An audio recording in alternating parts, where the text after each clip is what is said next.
Evangelho segundo Mateus capítulo 6, nós ficamos aqui 2 meses falando sobre as Sagradas Escrituras.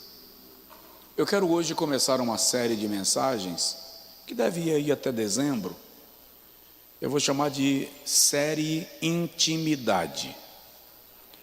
Hoje eu quero falar sobre a oração em secreto. A oração em secreto. Tá? Mateus capítulo de número 6, versículo de número 6. Você encontrou? Pode dizer amém? Jesus diz assim: mas tu, quando orares, entra no teu quarto e, fechando a porta, ora a teu pai que está em secreto. Em algumas versões diz: ora a teu pai em secreto. E teu pai que te vê em secreto te recompensará. Mas tu, quando orares, entra no teu quarto e, fechando a porta, ora a teu pai que está em secreto. E teu pai que te vê em secreto te recompensará. Diz amém. Agora diga comigo: Senhor, desenvolve em mim a paixão por esta intimidade. Amém. Pode sentar, por favor, em nome de Jesus. É o culto da palavra, culto de ensino, culto de doutrina. E eu quero compartilhar com os irmãos um pouco sobre oração. Os irmãos sabem que esse texto se dá na ocasião que Jesus ora na presença dos discípulos. E Jesus faz a chamada oração dominical. Por que dominical? Porque a palavra dominical vem de domini, que fala de domínio, senhorio, comando. Jesus está ensinando a oração do Senhor, a oração do seu reino, a oração que aqueles que fazem parte do seu reino devem professar. Ela também é chamada de oração modelo. E nesta oração, o Senhor Jesus nos ensina que nós devemos nos achegarmos a Deus como filhos, tendo em Deus o nosso Pai. Nós devemos nos achegar a Deus como filhos, tendo em Deus o nosso Pai.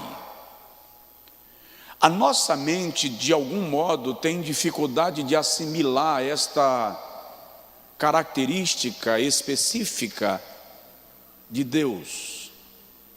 Ele é Deus, Ele é soberano, Ele é perfeito, Ele é eterno, Ele é justo, Ele é santo, mas Ele também é Pai.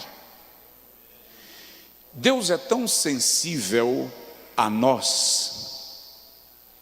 Deixa eu usar essa expressão que é totalmente humana. Deus é tão empático a nós, que em algumas ocasiões Ele não apresenta-se apenas como pai, Ele também se apresenta como mãe. Assim como um filho a quem consola a sua mãe, eu, o Senhor, vos consolarei. A relação que o Senhor quer ter conosco é esta relação de proximidade, de pai e filho. E é muito interessante que, quando ele termina de orar, os discípulos estão tão atraídos por esta intimidade de Jesus com o Pai, que eles dizem assim: Senhor, ensina-nos a orar. Como assim? Eles não sabiam orar? Eles eram judeus, irmãos. Eles estavam com a Torá. Eles iam à sinagoga rotineiramente. Tinham a prática das orações e dos jejuns como parte da sua cultura. Por que eles estão dizendo a Jesus: ensina-nos a orar? O que eles estão dizendo ao Senhor é: ensina-nos a orar assim, como tu oras, com esta intimidade. Por quê? Porque o judeu, nos dias de Jesus, jamais se referiria a Deus senão na terceira pessoa da conjugação verbal. Porque o conceito era de um Deus distante. O conceito era o conceito de um Deus inatingível. Havia um zelo tão grande de não profanar o nome de Deus, que eles jamais se referiam a Ele na primeira pessoa da conjugação.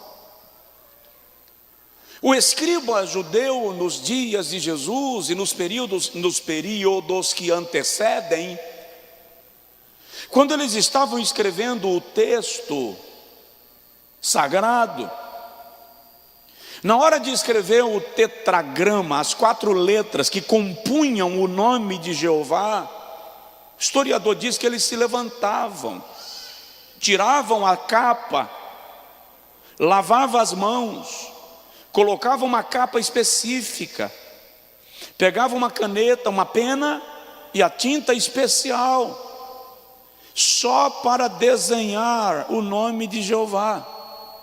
Em seguida lavava as mãos, tirava aquela túnica e colocava a capa anterior. Todas as vezes que o nome Senhor, Jeová, vai se repetir no texto do Antigo Testamento, no hebraico, o escriba tinha esta obrigação, essa rotina, esta regra, para não correr o risco nem de longe de profanar o nome do Senhor. Quando Jesus vem orar, olha como ele começa a oração: Abba, papai, meu pai, Pai nosso. O que Jesus está fazendo aqui? Jesus está tirando Deus no culto, na mente, na devoção dos judeus do seu tempo. Ele está tirando Deus da terceira pessoa da conjugação verbal e trazendo Deus para a segunda pessoa. Pai nosso que estais, a segunda pessoa da conjugação verbal está aqui inserida. O que isso significa? Jesus está trazendo Deus para perto. Ele está dizendo: vocês não precisam se relacionar com o Deus que está atrás das montanhas. Se relacionem com o Deus que é Pai, com o Deus que está perto, com o Deus que quer ter contato direto com vocês. É por isso que os discípulos dizem: Senhor, ensina-nos a orar assim. Então Jesus diz: vós então orareis assim. Então ele ensina. Nós precisamos ter em mente sempre esse sentimento. Se vamos orar, normalmente nós temos dificuldade até de nos dirigirmos a Deus como Pai. Temos muita facilidade de nos dirigirmos a Ele como Senhor, e Ele é Senhor, mas Ele é Senhor que é meu Pai. Embora eu trate o meu pai, Gervásio, como Senhor, antes de chamá-lo de Senhor, eu chamo de Pai. Cheguei na casa dele agora à tardinha, a bênção, Pai. O senhor está bem? Ele continua sendo o Senhor, mas antes de ver nele esse senhorio, eu me relaciono com Ele como meu Pai. É isto que Deus quer que eu e você entendamos, que a nossa relação com Ele é relação de filhos e filhas. Então no versículo 6 que nós lemos, Jesus diz assim: quando orares, entra no teu quarto, fecha a tua porta e ora ao teu Pai que está em secreto.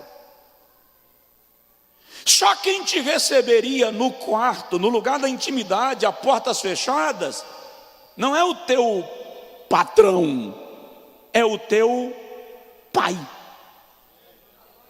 Ora ao teu Pai que está em secreto, e Ele que está em secreto te recompensará.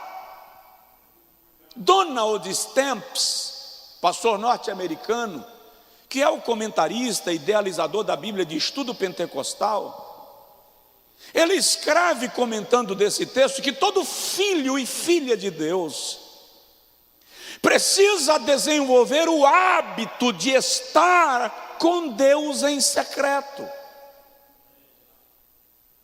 Se o irmão observar na vida e no ministério do Senhor Jesus, e aqui tem umas dicas interessantes que eu estava vendo hoje pela manhã, Jesus tinha o hábito da oração secreta. Por exemplo, em Mateus capítulo 14, versículo 23, Jesus nos ensina que em tempos de crise é melhor sair de cena. Ele sai de cena e vai orar, se recolhe, se coloca diante do Pai. Depois nós vamos observar em Marcos 1:35,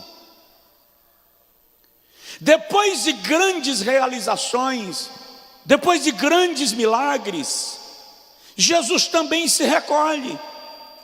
Marcos capítulo 1, versículo 35, o texto bíblico diz para nós, Marcos 1:35, de madrugada, ainda bem escuro, levantou-se, saiu e foi para um lugar deserto e ali orava. Ele havia terminado de curar a sogra de Pedro, se recolhe para orar. O que a gente faz quando a gente alcança uma grande conquista?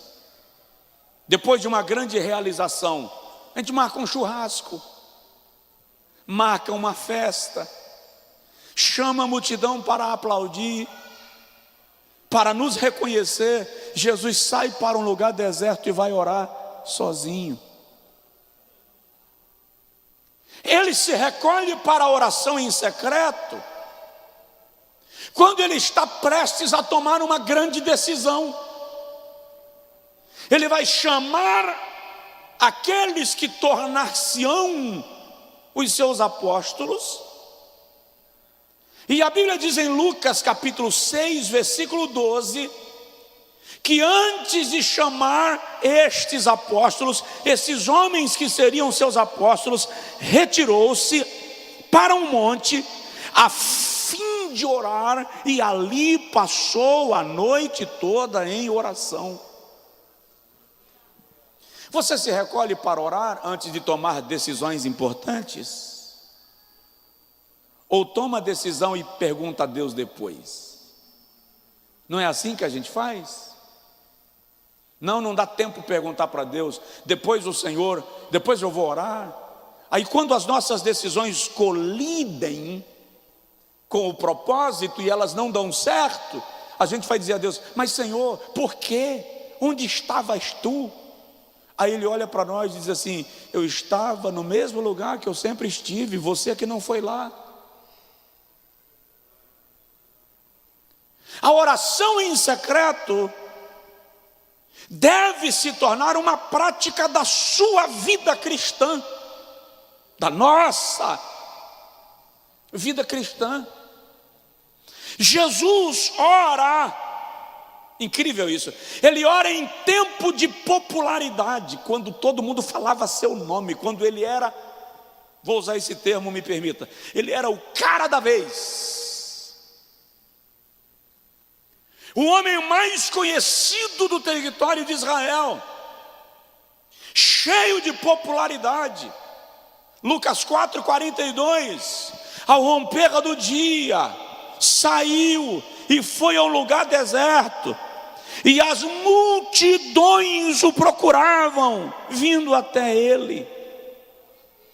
Ele é o homem das multidões, mas opta pela solidão. No capítulo de número 5 de Lucas, versículo 15 e 16, diz assim: a sua fama se divulgava cada vez mais. Grandes multidões se ajuntavam para ouvi-lo e serem curadas das suas enfermidades, mas ele se retirava para os lugares desertos e orava. Fala sério, quando eu estou sendo aplaudido, o que eu mais quero é estar no meio da multidão e não no deserto. Não é isso que a nossa natureza quer? Ser reconhecida, ser vista, alcancei.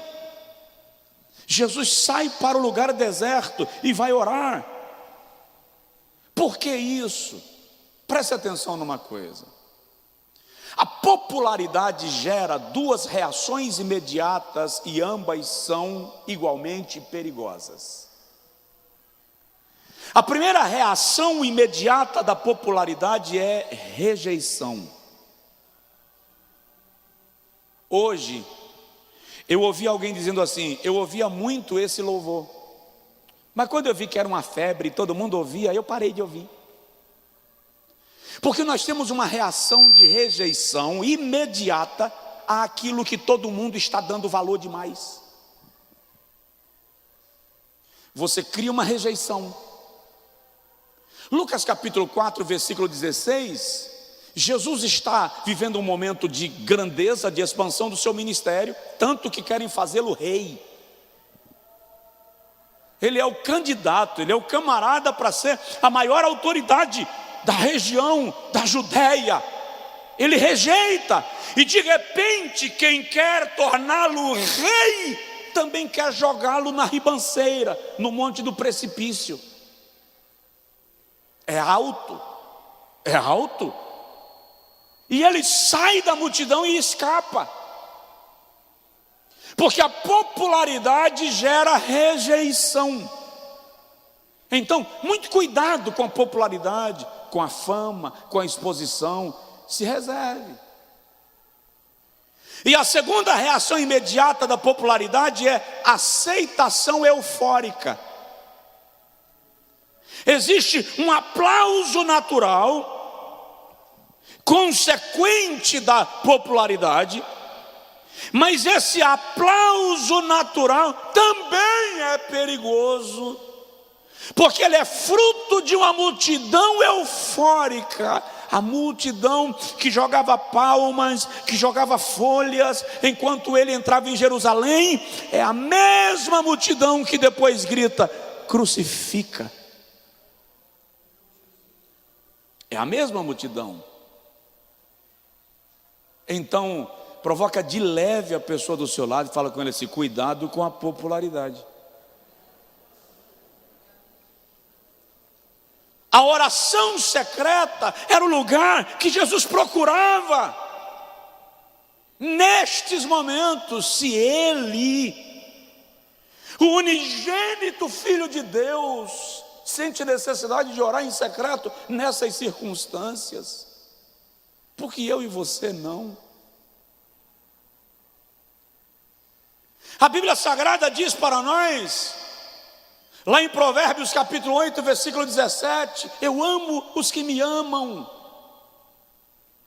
os que de madrugada me buscam, me acharão. Preste atenção numa coisa: todas as vezes que o Espírito Santo te impulsionar a orar, ore. Diga comigo: todas as vezes que o Espírito Santo me impulsionar a orar, eu vou orar. Você acabou de fazer um pacto. O salmista diz assim: pela manhã, à tarde e ao meio-dia te buscarei, e o Senhor ouvirá a minha voz. João capítulo de número 14, versículo de número 16, Jesus diz que o Espírito Santo vem para ficar conosco, Ele habitará em nós. E no versículo 26 ele diz: o Espírito Santo, ajudador, a quem o Pai enviará em meu nome, Ele vos ensinará todas as coisas e vos fará lembrar das coisas que eu vos tenho dito. É o Espírito Santo quem mentoreia a nossa vida para a oração. O que mais falta para a igreja desta geração não é recurso, influência, poder e oportunidade. O que mais falta na igreja desta geração é a disposição de se recolher para orar. Nós vivemos uma vida tão corrida que não dá mais tempo para a oração. Até aqueles que estão envolvidos com a obra de Deus estão tão envolvidos com esta obra que estão esquecendo de buscar o Deus da obra.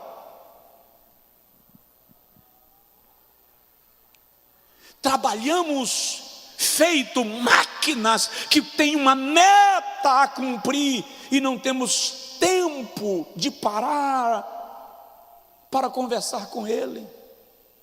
Eu vou ficar alguns dias aqui falando sobre oração, intimidade, oração secreta, buscar a face do Senhor. Seu coração precisa, meu coração precisa. Biblicamente, grandes milagres são precedidos por oração. Você lembra da viúva de um dos filhos dos profetas, aquela lá da multiplicação do azeite? Eliseu diz para ela: entra no teu quarto, tu e teus filhos depois de ti, e fecha a porta. Isso é oração em secreto. Quando Eliseu vem ressuscitar o filho da sunamita, a Bíblia diz que ele entra no quarto, fecha a porta, ele e o menino, e lá ele ora. Jesus sempre se retirava para orar. Eu lhe faço uma pergunta: você tem o hábito da oração solitária? Você tem o hábito de orar sozinho? Porque se a gente fizer uma movimentação e chamar uma multidão para orar, vamos para o monte. Se chamar uma multidão para orar na igreja, a multidão não vem. Mas se chamar uma multidão para orar no monte, aparece uma multidão para orar no monte. Eu sou contra? Não, claro que não. Nossa igreja estava orando no monte essa noite anterior. Muita gente foi orar.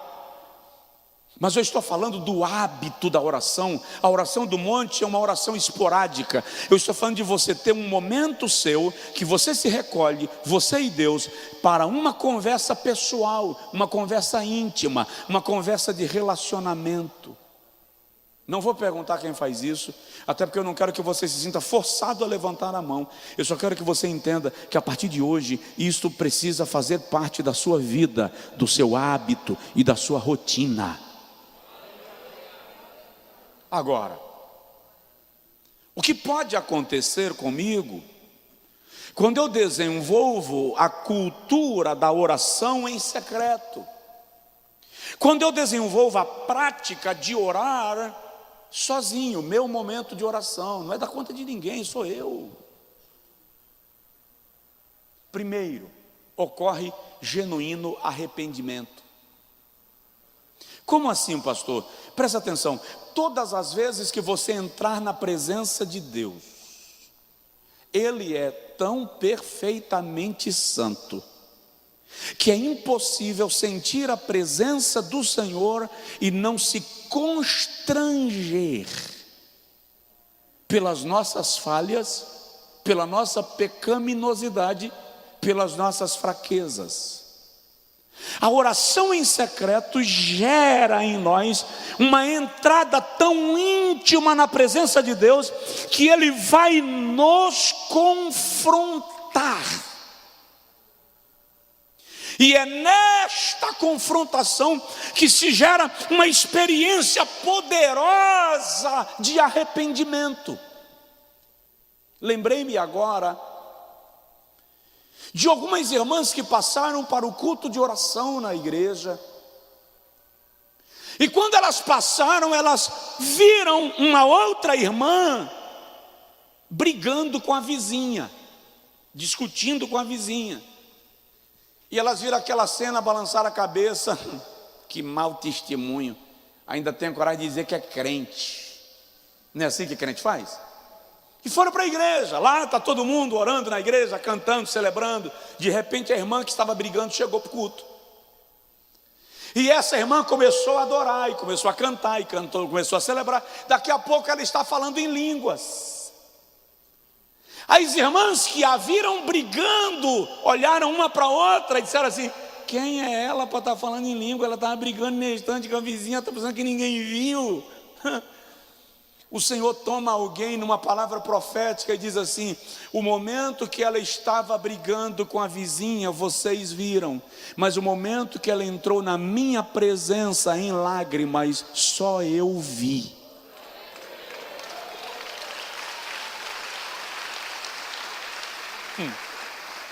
A oração em secreto vai gerar essa experiência de arrependimento.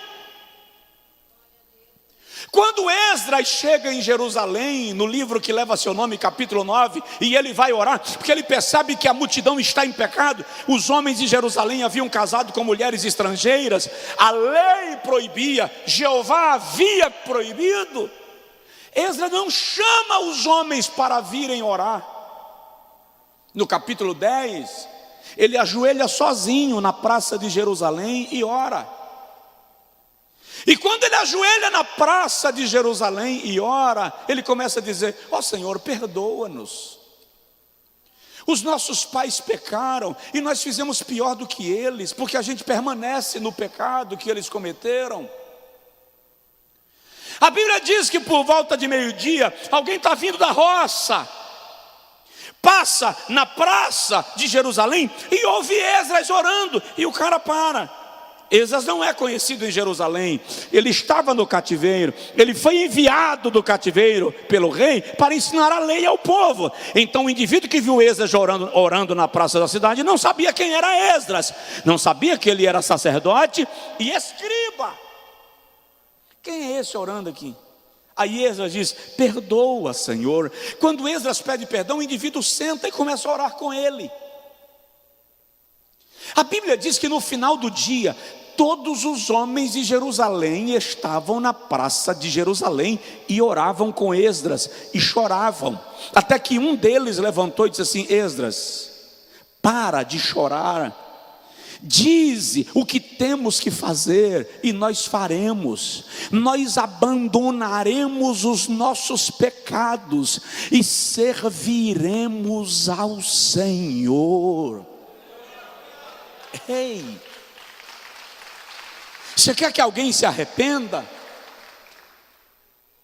Você quer que alguém mude de vida? Você quer que a igreja seja transformada?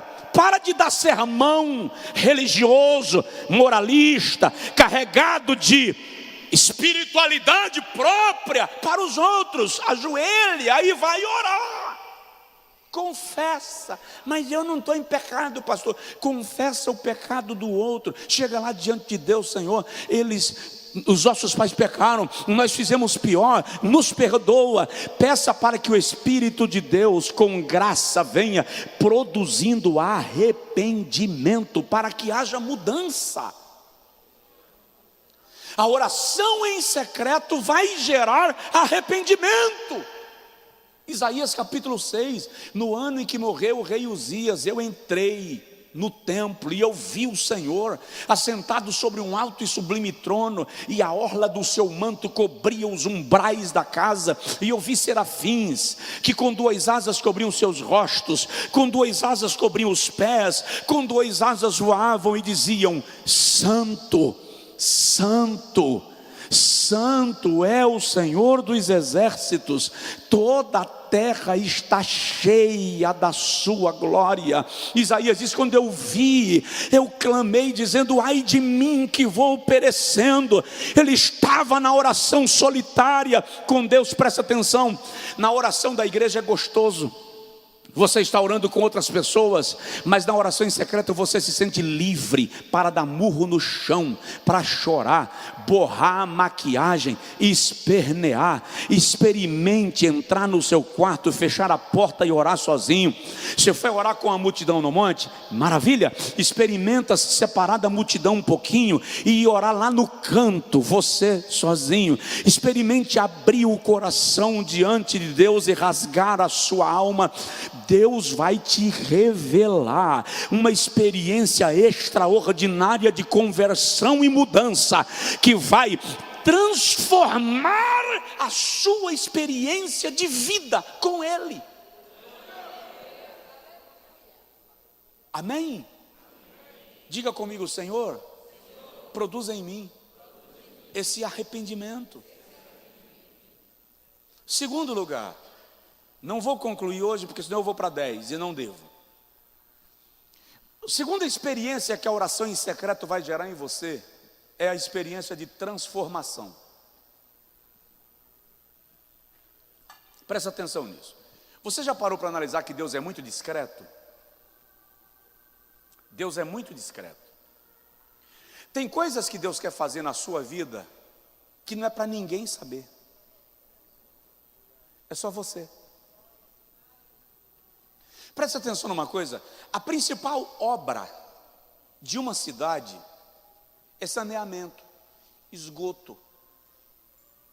Se nós tivermos prédios, edifícios, praças lindas, belos jardins, com esgoto a céu aberto, você não consegue desfrutar da beleza das construções.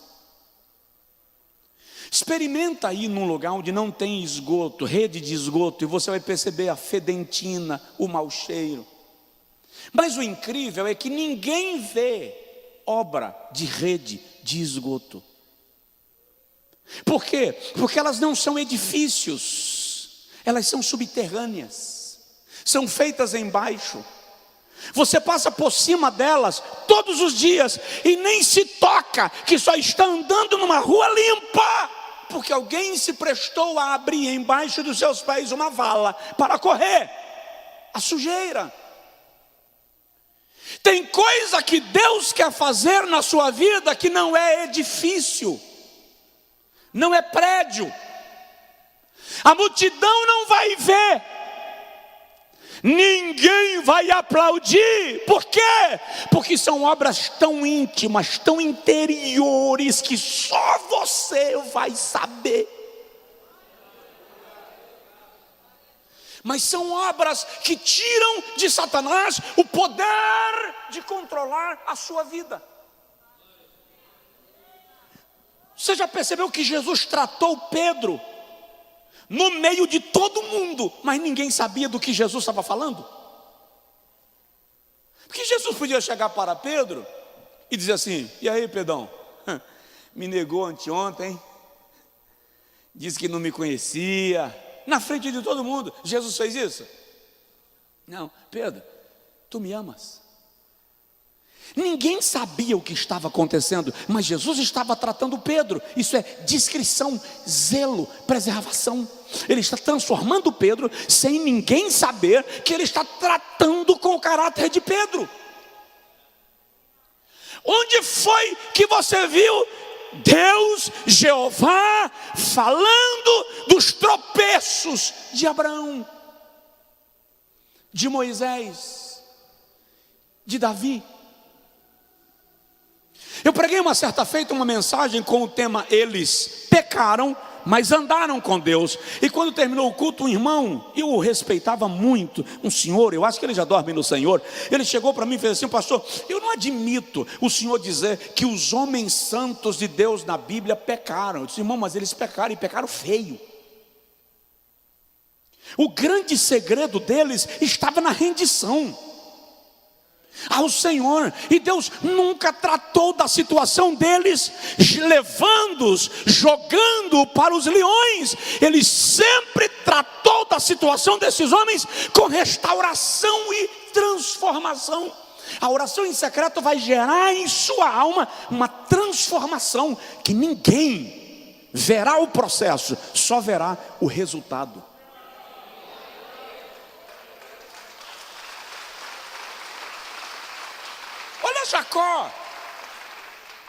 Jacó está voltando da terra do seu tio Labão. Ele morou lá por, não lembro se 21 anos. Jacó ficou na terra de Labão, em Padan Aram, por 21 anos. Tudo que ele havia feito com Isaac, o quê? Lesou, saqueou a bênção. O que ele fez com Esaú, parece morto, quieto. Quando ele resolve retornar da terra do seu tio para a terra do seu pai, existem dois acontecimentos extraordinários: um em Manaim e o outro no Vale de Jaboque. Qual é o acontecimento de Manaim? No capítulo 31, Labão vem atrás de Jacó, e a Bíblia diz que Labão trouxe todos os varões da sua casa, porque ele estava tomado de ira contra Jacó. Labão está vindo para arrebentar com Jacó. Por quê? Porque os terafins, que eram os ídolos de família, haviam sido roubados.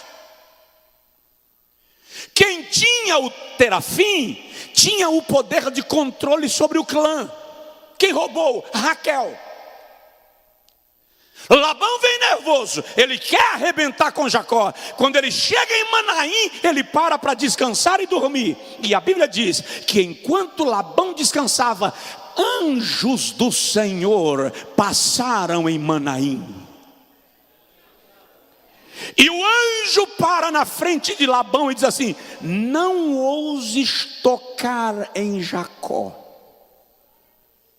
Olha só, não ouses nem dirigir palavra contra ele, porque o Senhor fez com ele uma aliança.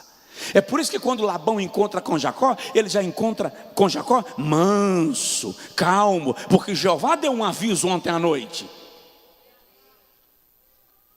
Quando Jacó resolve com Labão o problema dos ídolos da família, e Labão volta para a sua terra, Jacó chama a sua família no capítulo 32, agora ele está no Vale de Jaboque, e ele diz: vai um grupo pela direita, vai outro grupo pela esquerda, porque eu vou ficar aqui. E a Bíblia diz que Jacó ficou só. Por que ele ficou só? Porque ele precisa conversar com Deus. Ele precisa resolver o problema que ele deixou para trás 21 anos passados. A família vai e Jacó fica. E a Bíblia diz que na madrugada apareceu-lhe um homem, e Jacó começou a brigar com este homem. Eu já vi gente dizendo que brigar ali é briga na oração. Ó, ali é murro e pontapé mesmo. A Bíblia não diz que apareceu um anjo.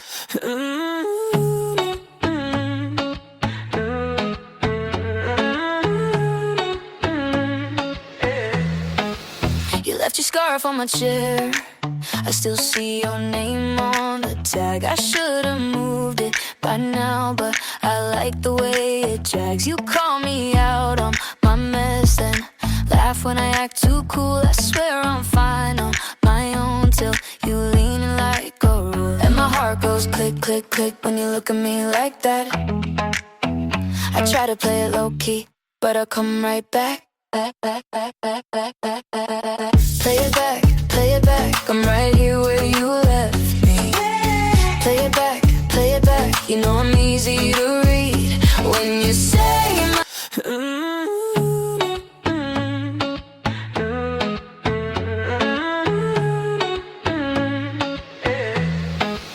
You left your scarf on my chair. I still see your name on the tag. I should've moved it by now, but I like the way it drags. You call me out on my mess and laugh when I act too cool. I swear I'm fine on my own till you leaning like a rule. And my heart goes click, click, click when you look at me like that. I try to play it low key, but I come right back. Play it back, I'm right here where you left me. Play it back, you know I'm easy to read. When you say my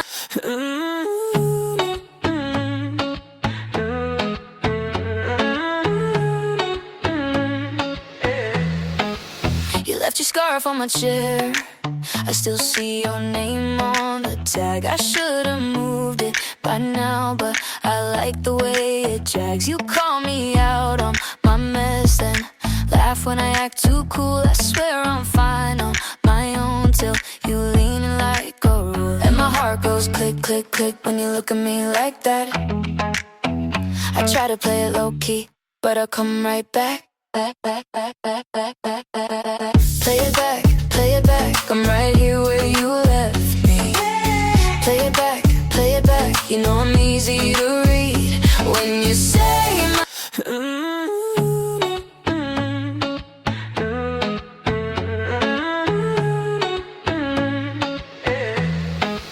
You left your scarf on my chair.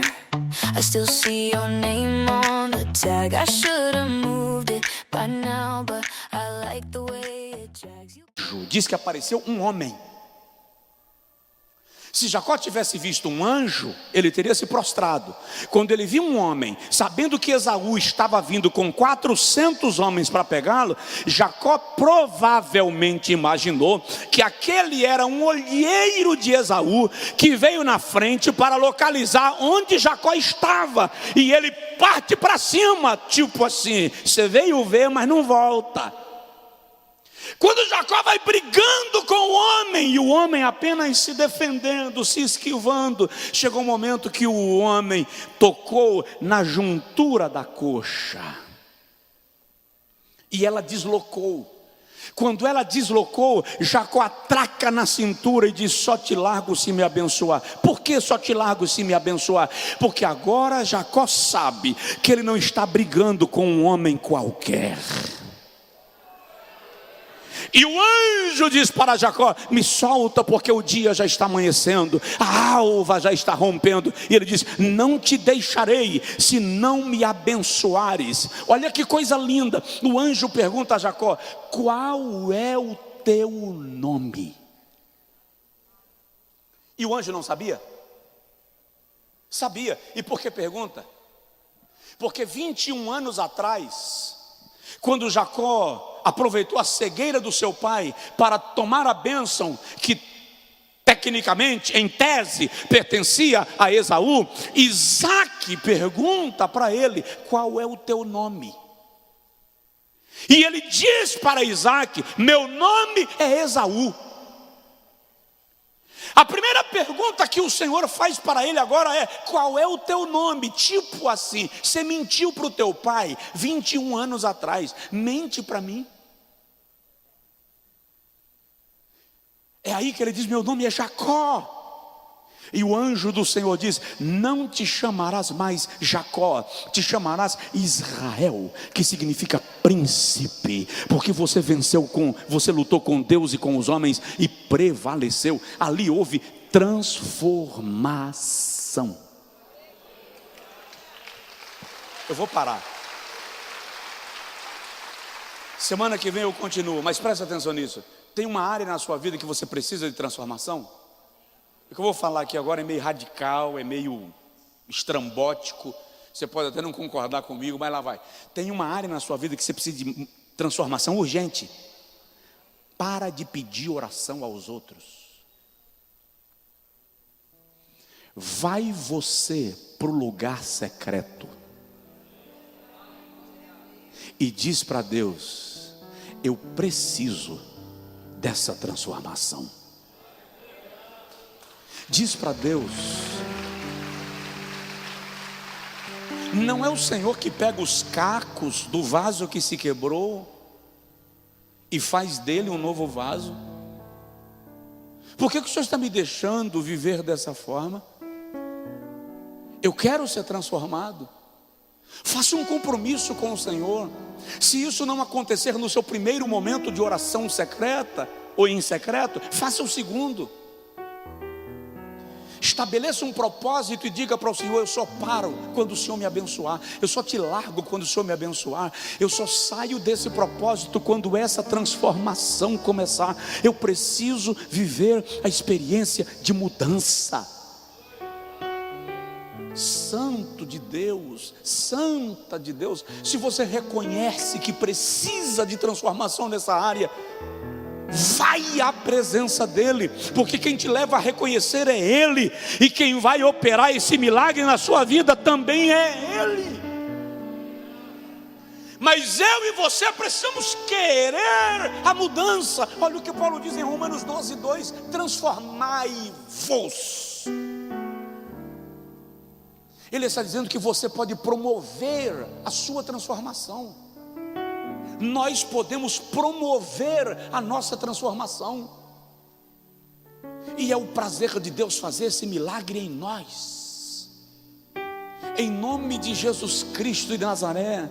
Semana que vem, se Jesus não tiver voltado, a gente continua. Mas falei de 2 itens. E se eu e você vivermos a experiência desses 2 elementos, essas 2 experiências, a partir de hoje, terça-feira, alguém vai olhar para nós e não vai nos reconhecer. Primeiro é arrependimento. Não é remorso, arrependimento. É viver a experiência que Isaías viveu, contemplar o Senhor. Diante dele você pode abrir a boca e dizer tudo, pode descarregar. Não precisa ficar com vergonha de Deus. Ele sabe tudo. Não precisa ficar com vergonha do teu Pai.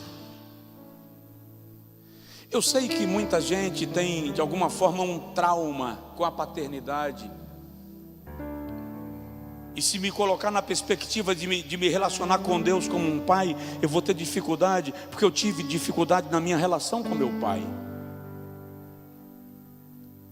Quando Billy Graham esteve no Brasil, ele teve um momento de falar com jovens, filhos de pastores do Brasil. E ao final da sua fala com esses jovens, disse que um jovem se levantou e perguntou para ele: pastor, que tipo de pai é Deus?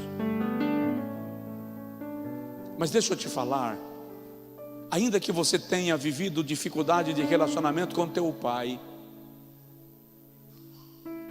não esqueça que Jesus disse que nós pais humanos somos maus. Maus por natureza pecaminosa e decaída. Maus por limitação humana. Maus porque muitas vezes tivemos uma formação deformada e reproduzimos isto nos nossos filhos. Deus, porém, é Pai perfeito. É Pai que te entende. Ele rola com você no chão para te fazer carinho. E Ele desce ao charco de lodo para te tirar de lá. Te dá banho e jamais te afronta por causa da sujeira, da lama. Por que não? Porque Ele está tirando a lama. Ele veio para te lavar, para te limpar. Você pode se relacionar com Ele como Pai. Conta tudo para Ele. Diz tudo. Acho incrível que você vai num terapeuta, entra numa sala, senta no divã, paga, e alguns são caros, e você paga para você se abrir, contar a sua vida. E na maioria dos casos, a única coisa que o terapeuta faz é provocar, induzir, para que você tenha liberdade de falar, para que você se sinta confortável em falar, e até compungido em falar. E no final da sessão, 50 minutos, 1h10 no máximo, ele vai te dizer alguma coisa que ele diagnosticou da tua fala. E você vai embora e volta daqui a 15 dias para dar sequência. É interessante que você pode chegar diante de Deus. Não estou dizendo para você não ir no terapeuta. Não é essa a fala. O que eu estou dizendo é que você pode chegar diante de Deus e sentar na frente dele e dizer: Jeová, quer saber? Eu vou abrir o balde e vou dizer tudo. Por alguma razão a gente não consegue fazer isso, porque a gente tem a sensação que Deus vai medir a gente com uma fita métrica. Ah, pastor, ele é tão santo. Ele é tão santo, mas tão plenamente santo, que consegue ouvir você sobre os teus pecados e não ser atingido na sua santidade, porque a sua santidade é perfeita. E é incrível que em vez de ele ser atingido pelos nossos pecados, nós somos atingidos pelo seu amor.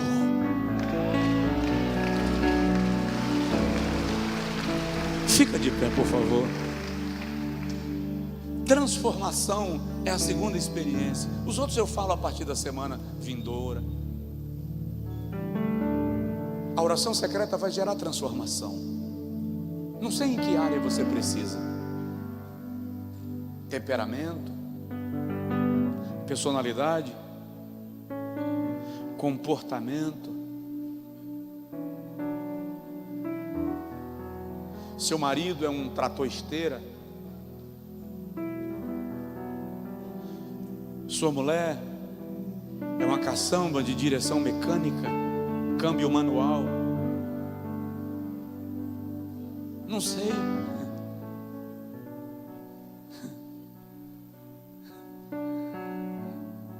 Leva para a oração.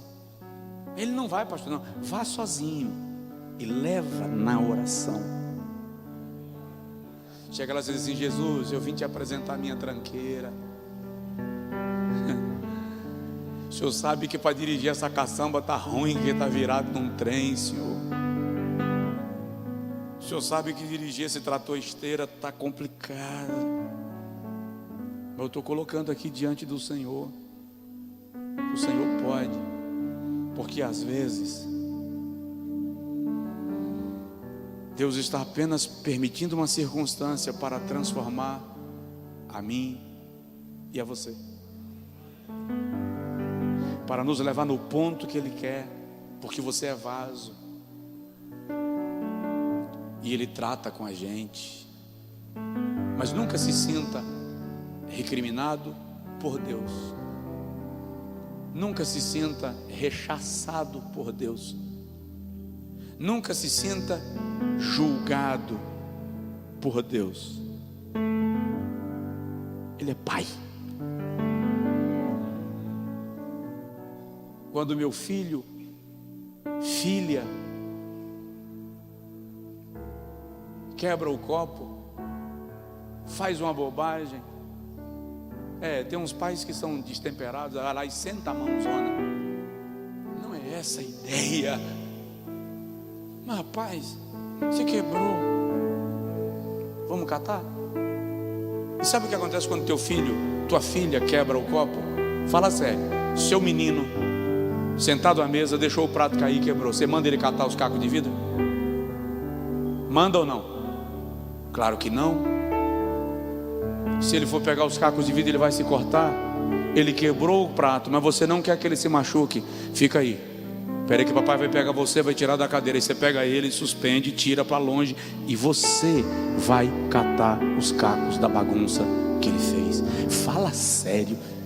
Se eu e você, disse Jesus, sendo maus, Sabemos fazer coisas boas aos nossos filhos, quanto mais o vosso Pai Celestial. Ele disse: tem bagunça, tem bagunça que você faz na sua vida, que você não pode nem tentar arrumar, que se você tentar se arrumar, você se corta, você se machuca. Aí o pai chega e diz assim: fica quieto, eu vou te tirar daqui, te tira da zona de risco, te coloca fora, diz: agora deixa que eu vou limpar. E o incrível, estou falando para gente que entende de princípio de paternidade e maternidade, depois que limpa, pega um prato limpo e coloca a comida de novo. Ele vai consertar essa bagunça e ainda vai te dar comida de novo, porque Ele não vai te deixar com fome.